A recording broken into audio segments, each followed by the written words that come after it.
Guys, so dinner tonight, I was going to make some roasted chicken because I thought it was chicken on the bone, some chicken thighs, but it was boneless, skinless chicken. So now I'm not roasting it. So what I did was I opened the packages. They were the Costco kind, and I put them in a bowl, and I'm going to sprinkle the Trader Joe's garlic salt. Sea salt, roasted garlic, onion, and parsley with a grinder. Yes, so I'm going to sprinkle that on it, and I have my skillet heated up, and I have a pot boiling, well, not yet, actually waiting to boil, of water, because I'm going to make macaroni and cheese, homemade macaroni and cheese. I have some leftover Velveeta cheese from Thanksgiving that we usually make with this broccoli. I used to make macaroni and cheese. Yeah, why am I showing you the skillet? I used to make macaroni and cheese with Velveeta and milk. And then I learned that that's not real cheese. But I did learn how to make a roux with, and then I used cheddar and Parmesan. I'll pull that out later. But first I have to finish seasoning the chicken. So because I do have leftover Velveeta, I'm going to make a roux, but I'm also going to add Velveeta to it with my cheddar and Parmesan so that I can use up that Velveeta cheese. So that is what I'm doing. So I'm going to finish seasoning these very well. We love garlic in this house. And then I'm going to pan fry it, get it nice and brown and crispy. We like crispy.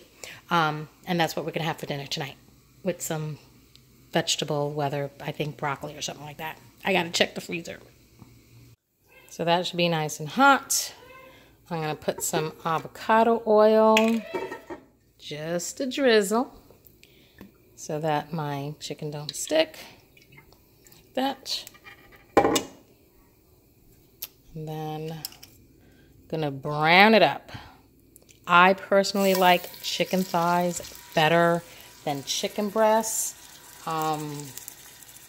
They're juicier. They stay moist. I find them tastier. And this is the Costco boneless skinless. This was 2 sections of it because you get the 6 sections. So this was 2. There's quite a bit of chicken.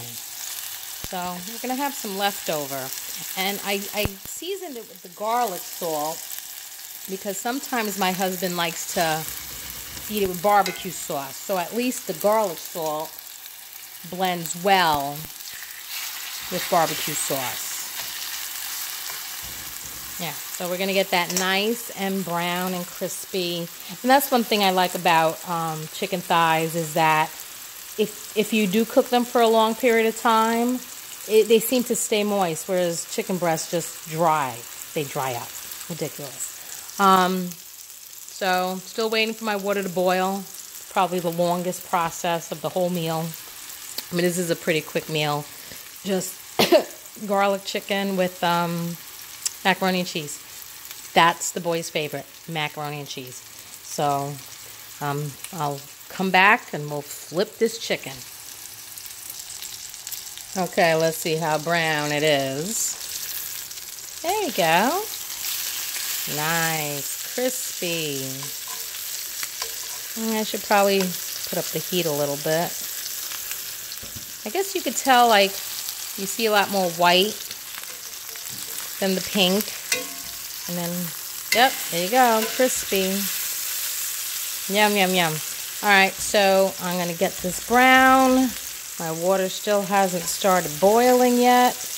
I do have to shred cheese for that water. These 3 aren't ready. So I'm going to start shredding the cheese. Like I said, I'm going to do cheddar, Parmesan, and Velveeta. So my water is boiling, and the pasta I'm going to use is this organic pasta from Costco, Garofalo. So I'm going to do 2 bags because I want leftovers for another night. I don't work tomorrow, but I am working the next 3 days after that. So it'd be nice to have an extra thing of macaroni and cheese so my husband could just heat up for dinner. So I shredded the cheddar and I shredded the Asiago. I had Asiago cheese, not Parm. I'm going to finish shredding the rest of it. And then I actually have quite a bit of Velveeta left over. I didn't use that much for the broccoli on Thanksgiving. I don't know if I'm going to use all of this, but obviously I'm going to make a lot of cheese sauce to go with 2 pounds of pasta. So, yep. So there's my water boiling, and then all I have to do is salt it and put the 2 bags of pasta. Now I'm thinking, do I even need to make a roux since I have the Velveeta? I might just need to heat up some milk and melt the Velveeta. That's how I used to make it. And the Velveeta pretty much thickens the milk, and then I'll melt the rest of the cheese. So I probably don't even have to do a roux. So I'm going to do that. Look at this, it's an experiment on video. Awesome. Yeah, my kids were actually upset when they heard I was using Velveeta. I go, that's how you used to eat it. But they're like, that's not how we eat it anymore. But I said, since there's 2 other cheeses, you'd be fine. Okay? You're not going to taste the Velveeta. Great kids. So there's my milk. It's nice and hot and bubbling. And then I cut the Velveeta into little cubes. So I'm just going to throw them in and have them start melting. And then I'll see how thick it is, the cheese sauce after that. And I might have to add more milk, but then I'm going to add my cheddar and Asiago. I usually do cheddar and Parm or Asiago. Obviously, I had Asiago this time. Or Pecorino Romano, one of the Italian cheeses, because they're tangy and sharp. And we like our cheese sauce when we're making macaroni and cheese to have a little sharpness to it and tangy.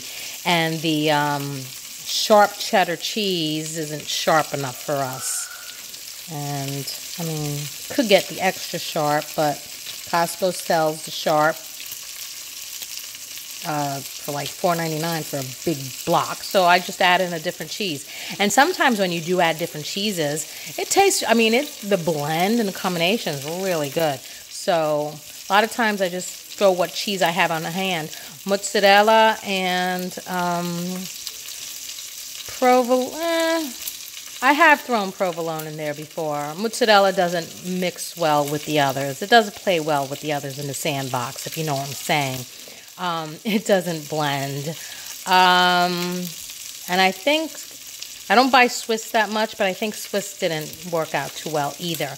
But I've thrown in a little bit of blue cheese or the Gorgonzola. I've thrown in a little bit of feta because that's very tangy too. I've always done the Italian cheese with Parmesan and Asiago or Pecorino. Obviously, all the cheddars. I've thrown, what else have I thrown in? I gotta think about that. I think those are pretty much what we buy. I don't really buy others all that much. I've thrown in Monterey. Monterey is pretty good. It's a mild cheese though, so of course I want another cheese with that to give it some sharpness. And I actually have thrown in Havarti and Jarlsberg, so they blend well too. So it's nice to have the little combination. And of course the tangy ones you keep to a minimum so it doesn't overpower. So this is gonna keep heating and melting this Velveeta, and I'll see how thick it is and if it needs more milk. And my chicken's still cooking. So